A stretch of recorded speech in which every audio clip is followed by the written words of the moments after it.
хайде да се оправим заедно за гимнастика. Малък проблем. Дрехите ми за гимнастика са в пералнята, затова ще сложим други, защото имаме много униформи. Ще сложим това. Имаме и друга блуза, но с нея ще пукнам, защото материята е такава. В момент само да се намеря къси панталонки.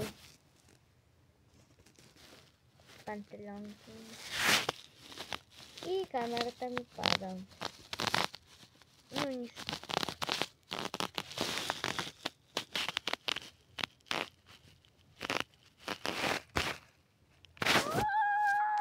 Хора, може да намеря панталони. След 15 минути по-късно се намериха панталони. Облякохме се. Трябва да си оправим косата.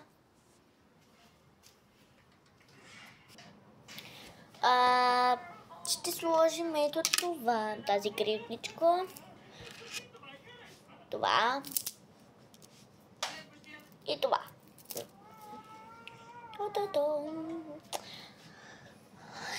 Госпожиците ще ми оправят косата с тези ластици.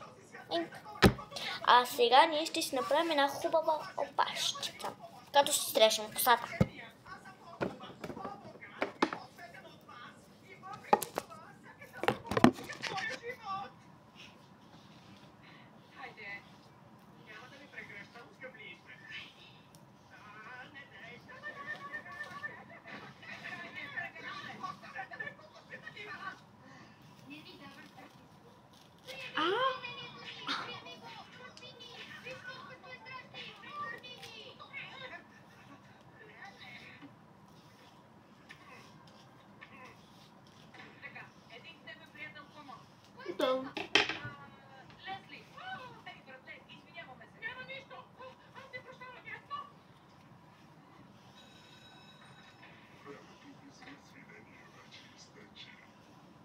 Ще усетите единствено и само гнева ми.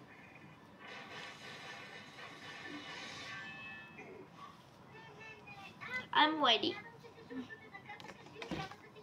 Ще си намажем кремче за ръце.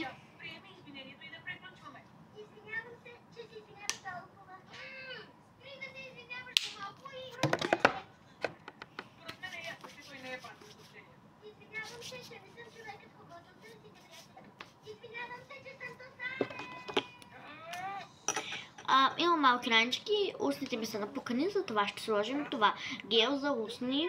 Много съм доволна от него и препоръчвам да си го купите.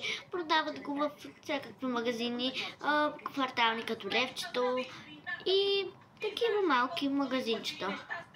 Искаш ли да видиш как душата ми бие, Кери? Искаш ли? Нека видя малко сълзи. Добре! Всъщност това мирише доста хубаво и е един много хубав гланц, от който ви препоръчвам да си купите. Не е скъп, пък и е много и полезен. Ще си напръскаме спрей за тяло, който се купува, който го купих от един квартален, от един мол. Има най-различни, има настичи, най-различни такива спречета.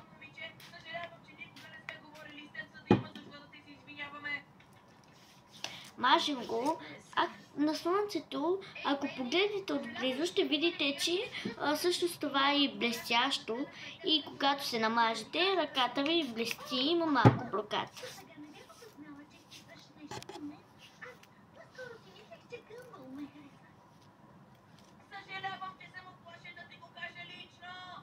Да.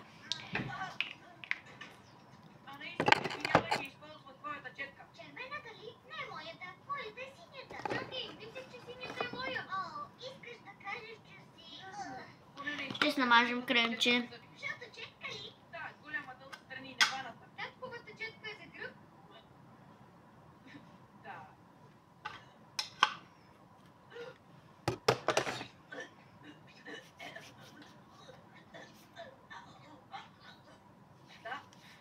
Точно тази е. Това бяха Алан, това е Анаис и май това бяха всички.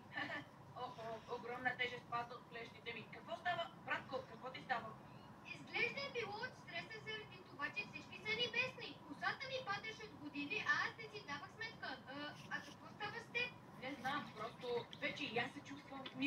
хармония със света. Казвал ли са ти, че те обичам, Дарвин? Никога така. Да, едно парфумче на косата и излизаме.